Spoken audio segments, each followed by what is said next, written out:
ঈদ মোবারক, ঈদ মোবারক, ঈদ মোবারক।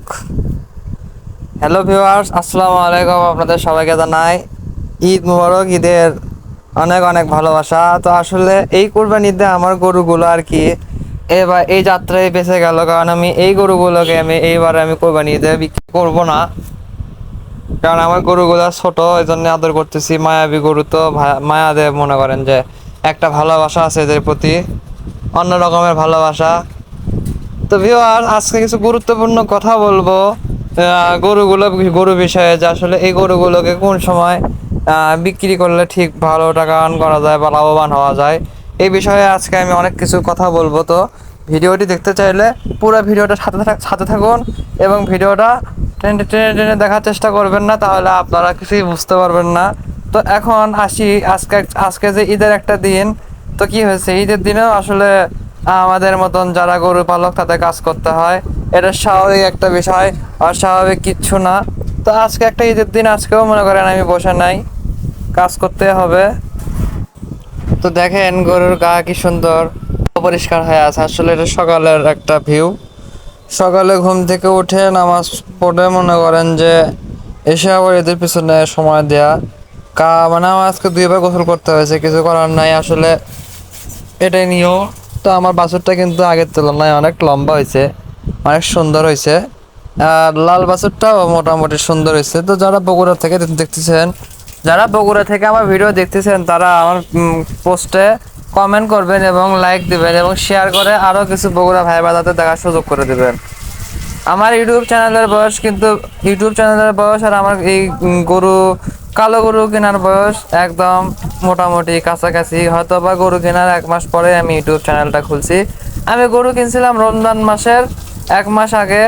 So আমি কিন্তু শুরু থেকেই আমি ভুল করে আসছি।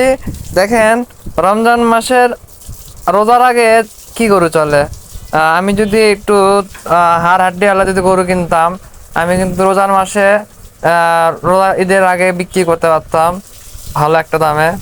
আমি ভুল করছি।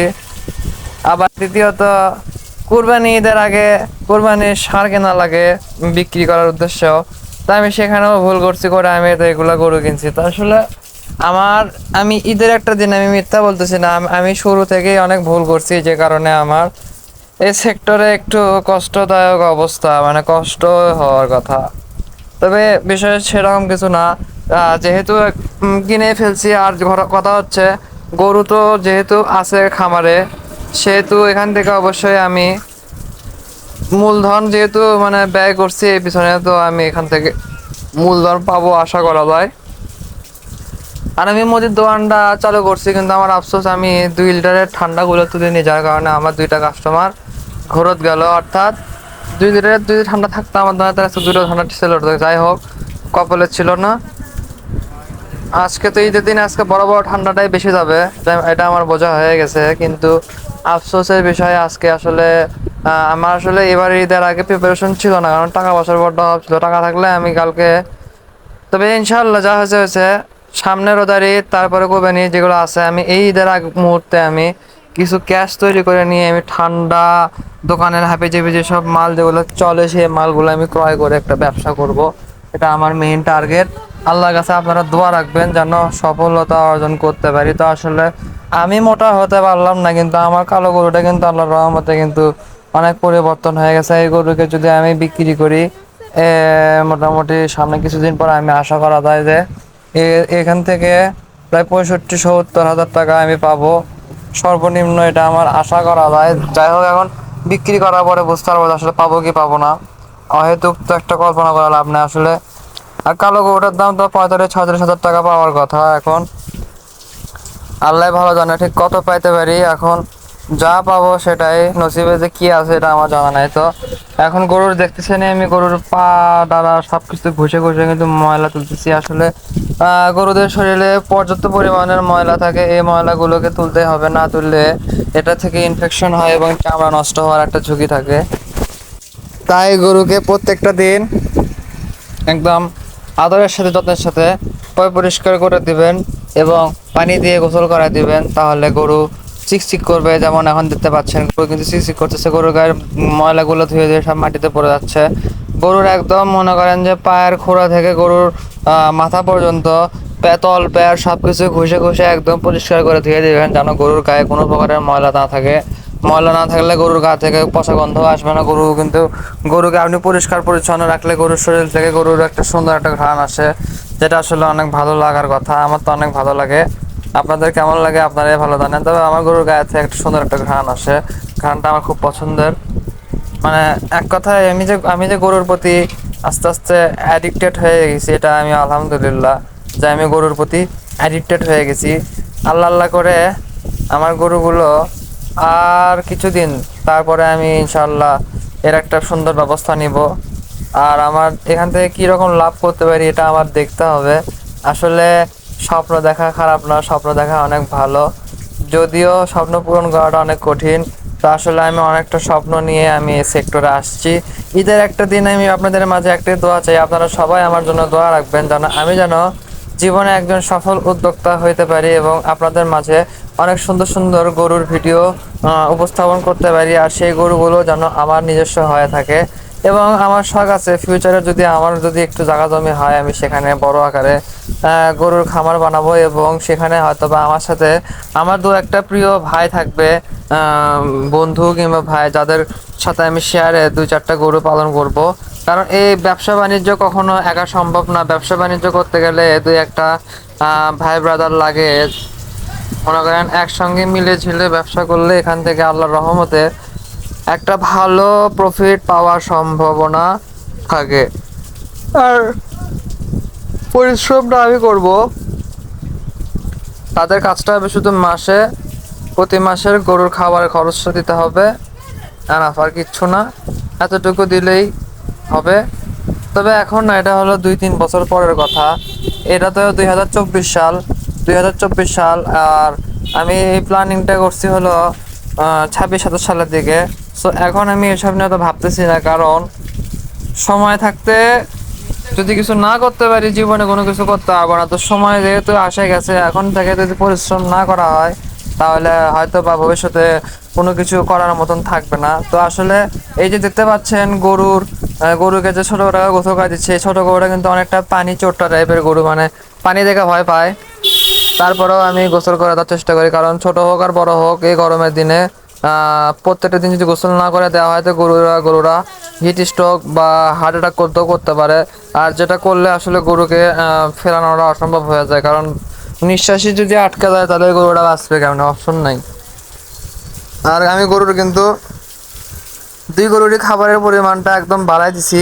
এই কারণে বাড়াই দিছি যেন গরুগুলো যেন আমার বাসা থেকে যাওয়ার আগে যেন পেটটা ভরে খেয়ে যেতে পারে, এটাই আমার নিয়ত। গরুরা কিন্তু খাচ্ছে, এখন গরুর খাবারের রুচি বাড়া গেছে আল্লাহর রহমতে। এই গরুগুলোকে আমি খুব তাড়াতাড়ি সেল করে দেবো, এবং কবে সেল করে আমি এই বিষয়ে আপনাদের সাথে আমি কথাবার্তা বলবো। আপনাদেরকে আমি বোঝাবো যে আসলে কোন সিজনে কোন গরুটা পালা উচিত, কোন সময় কোন গরু পাললে বেশি লাভবান হওয়া যায়, এই বিষয়ে আজকের আমার আলোচনা। তো যারা আমার ভিডিওটি জুড়ে এতক্ষণ ধরে আছেন তারা এখনই আমার চ্যানেলটিকে সাবস্ক্রাইব করে দেন এবং পাশে থাকা বেল আইকনটিতে অবশ্যই একটা ক্লিক করেন এবং লাইক কমেন্ট শেয়ার করে দেন। এবং যারা ফেসবুক পেজ থেকে দেখতেছেন আমার ভিডিও, তারাও ওখান থেকে আপনারা একটা ফলো দিতে পারেন, একটা লাইক দিতে পারেন, একটা শেয়ার করতে পারেন। যদিও আমার আফসোস যে আমার ফেসবুক পেজে কোনো প্রকারের ভিউ হয় না, কোনো প্রকারের লাইক নাই। আমার ফেসবুক পেজটা একদম মনে করেন যে ঝিমে গেছে। আর আমার ফেসবুক পেজের নামও হলো বিগারি অ্যাগ্রো ফার্ম, একদম সুষ্ঠুভাবে ইংরেজিতে সবকটা ওয়ার্ড লেখা আর প্রথম অক্ষরগুলা বড় হাতের, বিগারি অ্যাগ্রো ফার্ম। তো এখন আল্লাহ ভরসা,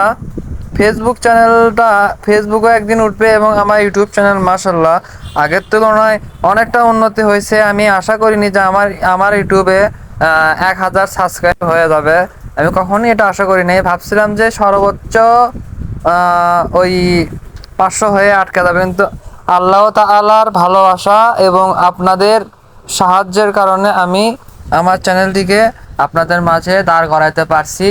এখন বিষয়টা হচ্ছে আমার চ্যানেলে 4000 ঘন্টা ওয়াচ টাইম লাগবে, তার মধ্যে অলরেডি 2500 ঘন্টা ওয়াচ টাইম হয়েছে, অর্থাৎ আর 15 ঘন্টা ওয়াচ টাইম প্রয়োজন। তো 15,000 না, কিন্তু 1500 ঘন্টা ওয়াচ টাইমের প্রয়োজন।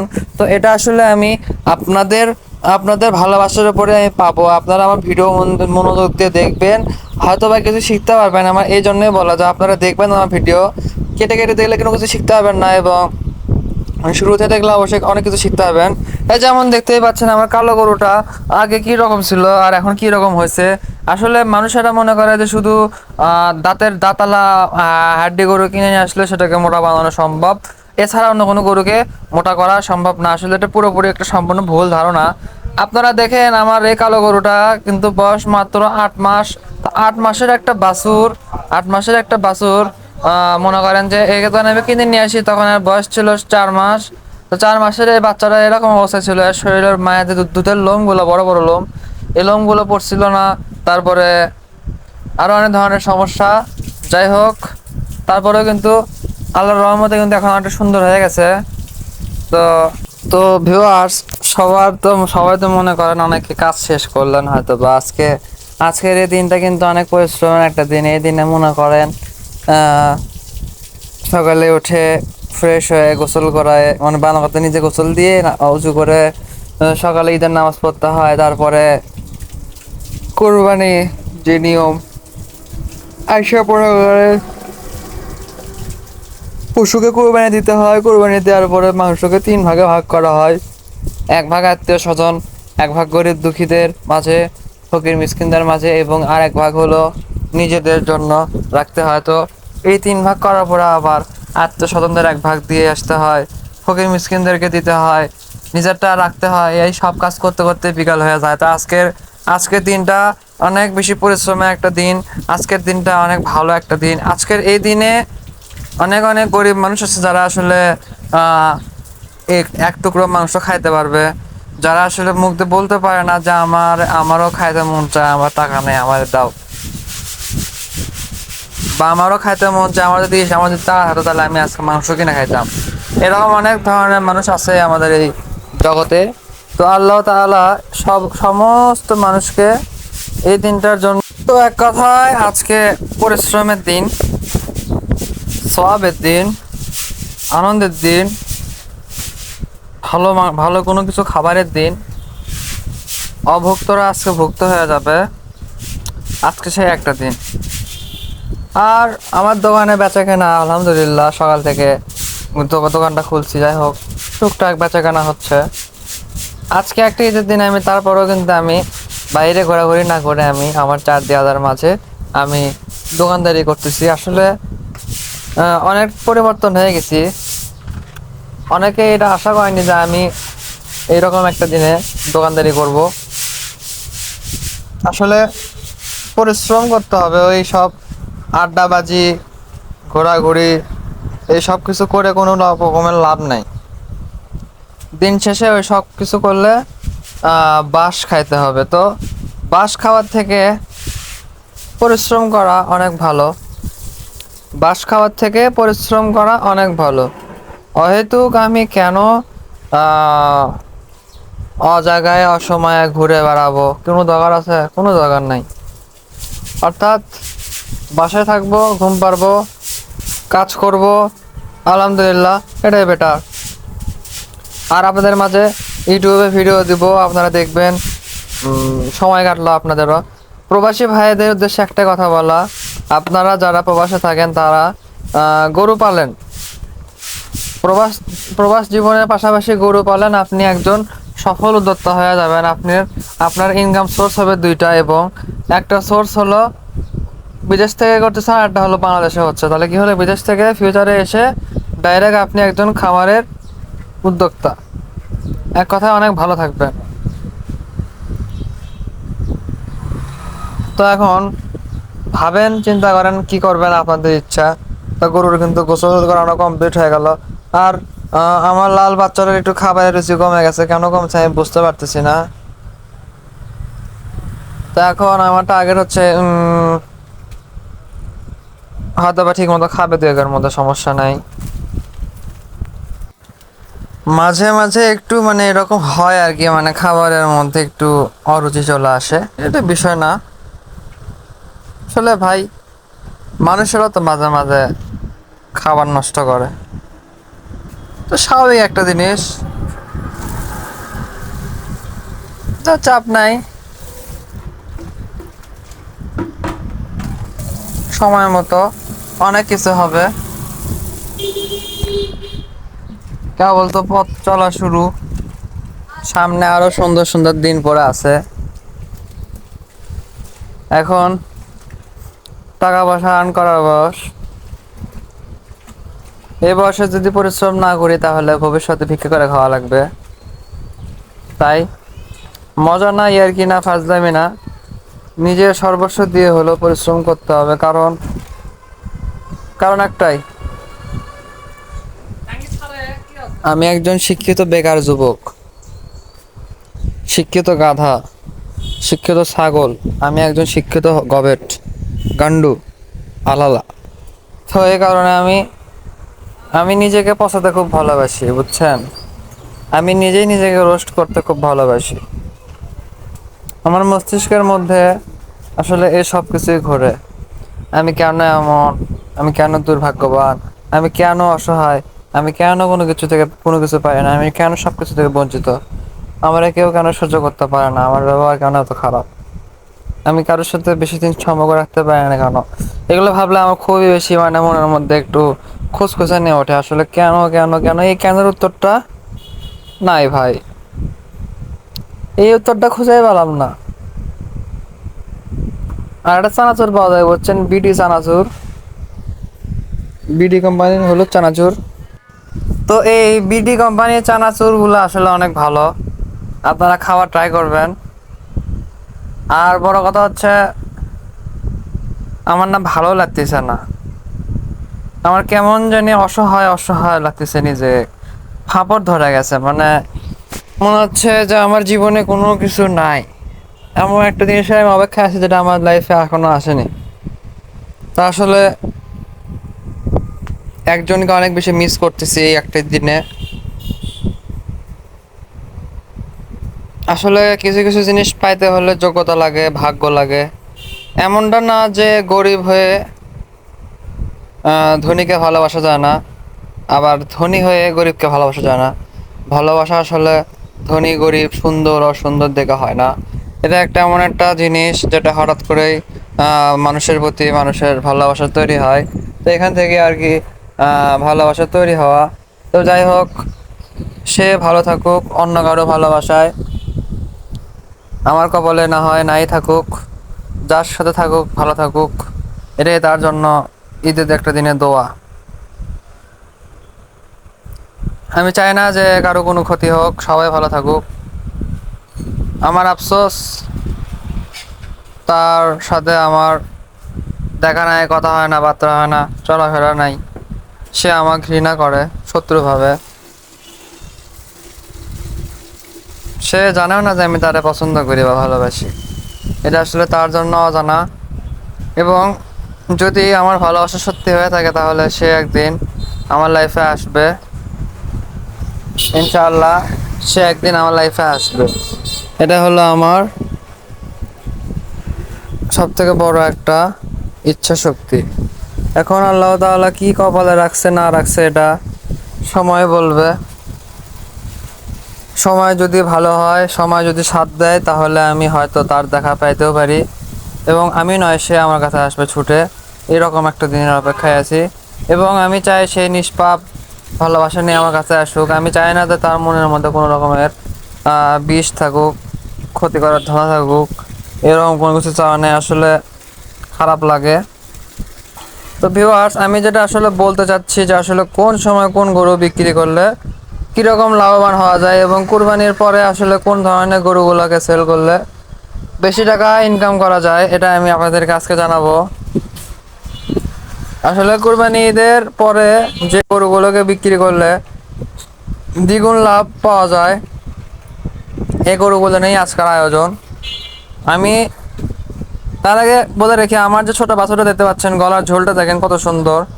আমার এই ছোট বাছুরটার কিন্তু কোনো কিছুই হয়নি, একদম মনে করেন যে হ্যাংলা পাতলা একটা বাছুর, ছোট্ট একটা বাছুর। তারপরেও আমি যদি এই বাছুরটাকে যদি বিক্রি করি কুরবানি ঈদের পরে, আমি আনুমানিক 50-52 থেকে 53 হাজার টাকার মূল্য পাবো। কারণ আসলে ওর সাইজ না, ওর জাতের উপরেই দাম। আর জাতটা ভালো, আর ভালো জাতের জিনিসপত্রের দাম একটু বেশি হয়ে থাকে। এবং আমার বিশ্বাস আমার কালো গরুটাকে যদি আমি বিক্রি করি কোরবানি ঈদের পরে আমি 80,000 থেকে 80 না পাইলে 75 আমি ঠিকই পাবো। কারণ গরু গরুর দাম হয় তার ফিউচারের ওপর, তার কোয়ালিটির ওপরে। তো আমি যেটা বুঝলাম, এই গরুগুলোকে আমি যদি সেল করি কোরবানির পরে তাহলে অবশ্যই এখান থেকে প্রফিট পাবো। আর আজকে একটা ঈদের দিন, আমি আমার গরুগুলোকে সেল করব কোরবানি ঈদের 15 দিন পরে, এবং আমি আপনাদের মাঝে উপস্থাপন করব যে আসলে কী রকম দামে বিক্রি করছি এবং বিক্রি করার পরে আমি সেই টাকা দিয়ে কী করি না করি, এই বিষয়টা আমি আপনাদেরকে শেয়ার করব। যা আছে কপালে। আর আমি হাটে গেলে গরু বিক্রি করে কত টাকাতে বিক্রি করলাম সেই বিষয়ে আমি আপনাদেরকে ধারণা দিব, এবং আবার যে গরু কিনবো সেই গরুটি কত টাকা দিয়ে কিনলাম এই বিষয়ে আপনাদেরকে আমি ধারণা দিব। আর কি রকম গরু কিনবো সেটাও আমি আপনাদেরকে জানাবো। আসলে শখ তো আছে। আমার যদি টাকা থাকতো না আমি কি করতাম জানেন? আমার ছোট গরুটাকে শুধু বিক্রি করতাম। ছোট গরুটাকে বিক্রি করে সাথে কিছু টাকা দিয়ে আমি আমার এই যে ক্রস গরুর সমান একটা গরু কিনে নিয়ে আসতাম, নিয়ে এসে দুটো গরুকে একদম সামনে রোজারিদের আগ পর্যন্ত পালতাম। সেই সময় আর কি এই গরুগুলোকে সেল হয়, গরুগুলো সেল হয় ভালো দামে। তা আসলে এখন দেখা যাক কি হয়। আমার এই গরুর অ্যাক্টিভিটিটা অন্যরকম, ক্ষুধার্ত, খিদা লাগছে মেন কথা, এই জন্য রং করতেছে। তাই আমি তো খাবারটা দিয়ে দিলাম। আমি গরুকে ডাবল রশি বাঁধছি যেন কোনো রকমের সমস্যা না হয়। এবং আমার দুইটা কুকুর আছে, অরিও আর ধলি। তো আমি আমাদের কুকুরকে অনেক বেশি বিশ্বাস করি, অনেক বেশি ভালোবাসি। তারা আমার বাসা গার্ড দেয়। বাসায় অচেনা কোনো কিছুর পা পড়লে এদের মাথার তার ছিঁড়ে যায়, বিট কাটা যায়। কামড় না দিলেও এমন জোরে জোরে ভোগ ভোগ করে যে আমাদের ঘুম ভেঙে যায়। আর আমার একটা নিয়ম, কুকুর যখনই ভোগে তখনই আমি একটা বার ঘুম থেকে উঠে আগে বাড়ির পরিবেশটা দেখি। কারণ ভাই, চোরদের কোনো ভরসা নাই, চোরেরা যে কোনো সময় আসতে পারে এবং ক্ষতি করতে পারে। তাই সাবধানে সব কিছু করতে হবে, না হলে বিপদ। বিপদ কিন্তু বলে কয়ে আসে না। তো দেখতে পাচ্ছেন আমি গরুকে খাবার দিছি। গরু কিন্তু খুবই আরামের সাথে মনোযোগ সহকারে কিন্তু খাওয়া দাওয়া করতেছে। আসলে এই প্রাণীগুলোকে যত বেশি খাওয়া দিবেন তত ভালো থাকবে, কিন্তু মাঝে মাঝে এরা খাবার নষ্ট করে, এবং নষ্ট করার যে ব্যাপারটা এটা খুব বেশি আমাকে কষ্ট দেয়। যে খাবার একটা গরু আধা ঘন্টায় শেষ করে দেয় সেই খাবার যখন গরু 1 ঘন্টাতে শেষ করে তখন খুব বেশি কষ্ট লাগে। তা আসলে আমার সাথে এরকম হয়েছে, আমি জানি, আমি বুঝি। তবে আমি সর্বোচ্চ চেষ্টা করব গরুগুলোদেরকে যত্ন করা, ভালোবাসা, এবং এখান থেকে কীরকম কী লাভ হয় সেটা আমি আপনাদের মাঝে আমি অবশ্যই শেয়ার করব। আমার জীবনে দেখা সর্বশ্রেষ্ঠ একটা জিনিস হচ্ছে, আমার বাড়ির পাশে একটা লোক গরু পালে, তার কাছে 8 লাখ 10 লাখ টাকা দামেরও গরু আছে।